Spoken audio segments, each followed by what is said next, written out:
Hello, welcome back to Video Wizard, and today I'm going to show you how to remove a watermark. Okay, I have to say this, only use your own videos, okay? I don't want you stealing videos online. I don't want you doing that, okay? I'm just showing you how to remove watermarks from your own videos.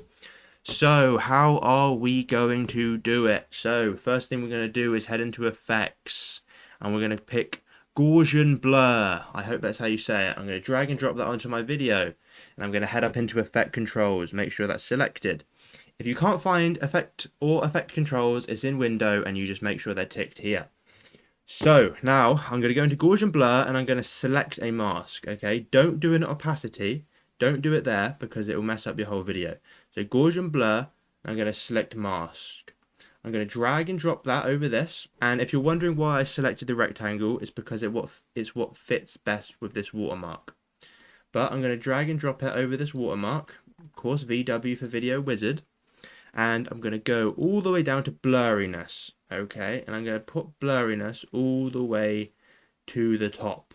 Okay, so that is technically a hidden watermark. Okay, it doesn't look too great, so let's also change mask feather just to feather it a little bit so it looks smoother. And that is how you remove a watermark in Premiere Pro. Okay, thank you very much for watching. Have a great rest of your day.